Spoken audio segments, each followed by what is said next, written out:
마가복음 두 번째 시간입니다. 마가가 기록한 이 복음서는 신약의 두 번째 책으로서 그렇게 길지 않다. 그 책에는 예수님의 행위에 큰 비중이 두어져 있다. 일부 학자들은 마가가 예수님의 행위를 강조했던 것은 행동가이며 생각하는 바를 간명하게 표현하는 법을 알고 있는 로마인들을 상대로 기록했기 때문이라고 주장한다.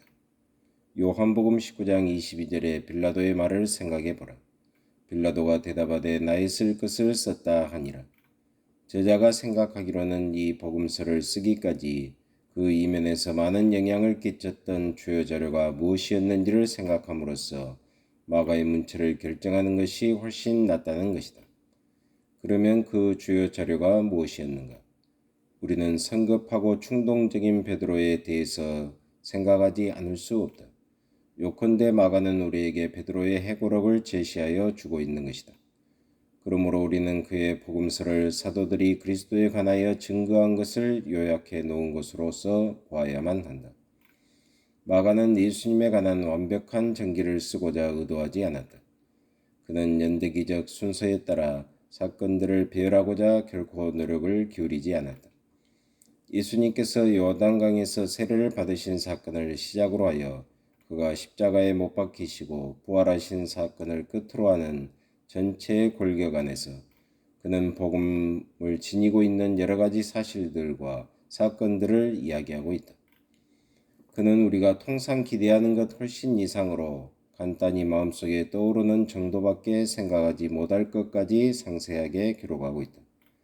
약간 수고스럽더라도 마태와 누가의 복음서에서 마가의 복음서와 병행 구절을 찾아 비교하여 보면 마가가 얼마나 세세히 기록하고 있는지를 발견하게 될 것이다.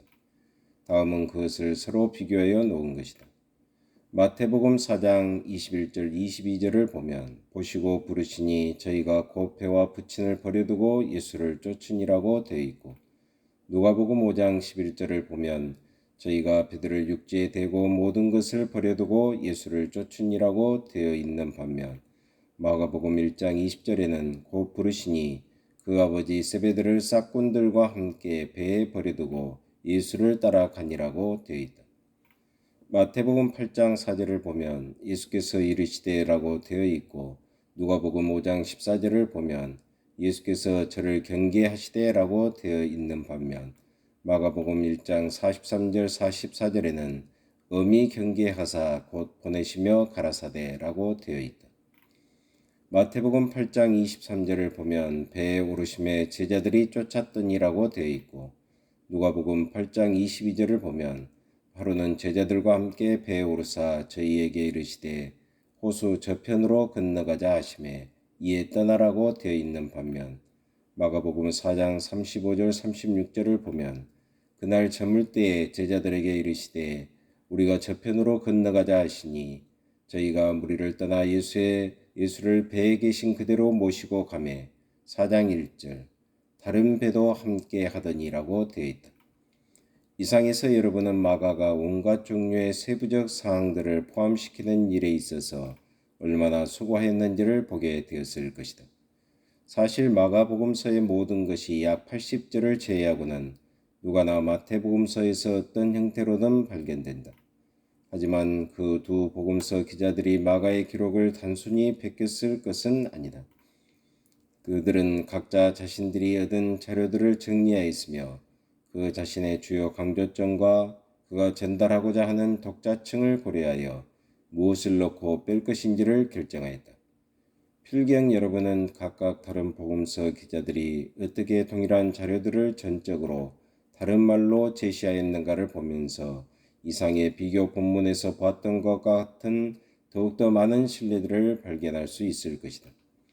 마가의 활발하고 생동력 있는 표현을 통해서 거듭거듭 감명을 받을 것이다.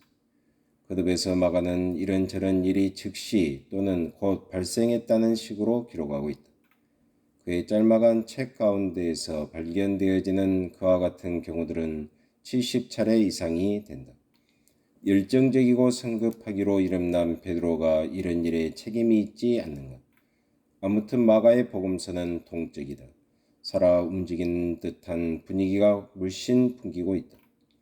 제사장적인 섬김, 마가복음서의 전반부는 예수님께서 갈릴리에서 활동하신 사실들 및 그 바깥 지역에서 행하였던 몇몇 여행들을 취급하고 있다. 그러나 예수님께서 변화산상에서 영광스럽게 되신 이후에 어떤 변화가 온다. 일찍부터 그에 대한 반대는 분명했다. 그러나 이제 예수님께서는 자신의 제자들에게 자기가 고난을 받아야 할 것을 분명히 말씀하신다. 그러한 언급이 세 차례나 있었다. 8장 31절 이하, 9장 30절 이하, 10장 32절 이하. 이러한 상황 가운데서 우리는 레위인인 바나바의 생질로서 그 역시 레위의 후손이었던 마가가 거듭해서 신자들의 제사장적인 성경과 관련이 있는 예수님의 말씀을 기록하고 있다는 사실을 주목하지 않을 수 없다. 예수님의 십자가는 교회에 있어서 아주 중요한 의미를 지니고 있다. 교회는 그가 고난받아야 했던 것 때문에 혐오감을 느껴서는 안 된다. 그러므로 우리는 그를 위하여 고난 겪는 것을 두려워해서는 안 된다. 왜냐하면 우리 모두는 그의 종이기 때문이다. 다시금 베드로를 생각해보라. 예수님께서 고난을 당하셔야 할 것이라는 사실에 반하여 행동했던 그가 마침내 그러한 생각을 고쳐먹은 이후에 형제들로 하여금 고난을 받아들이는 신앙 가운데 굳게 서도록 하는 일에 부름을 받았던 것이다. 누가복음 22장 32절, 마가복음 8장 32절 이하, 베드로전서 3장 14절, 4장 12절 이하. 예루살렘에 오르시다. 가이사랴 빌립보를 여행하신 후 예수님께서는 예루살렘을 향해 올라가셨다. 그는 마침내 자기의 길을 걷고 계셨다. 마가는 그때의 광경을 이렇게 기록하고 있다. 예루살렘으로 올라가는 길에 예수께서 제자들 앞에 서서 가시는데 저희가 놀라고 두려워하더라. 10장 32절. 이 시점에서 마가복음서의 빠른 흐름이 갑자기 멈춰진다. 이제 6월절 주간의 하루하루가 세세히 다뤄지고 있다. 마태는 우리에게 예루살렘 입성 이후의 사건들에 대해 비연대기적인 개요를 제시해 주고 있는 반면 마태복음 21장 1절 이하, 마가는 그것들을 하루하루 따로 다루고 있다.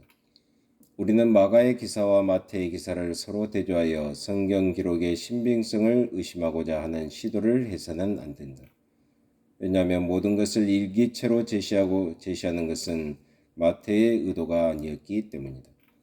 그러나 마가는 그 날들을 각각 독립적으로 취급하고 있다.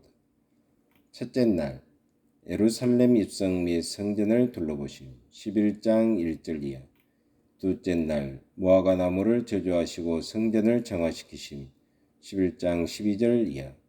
셋째 날, 무화과 나무가 마른 채로 발견됨 성전에서의 논쟁 11장 20절 이하.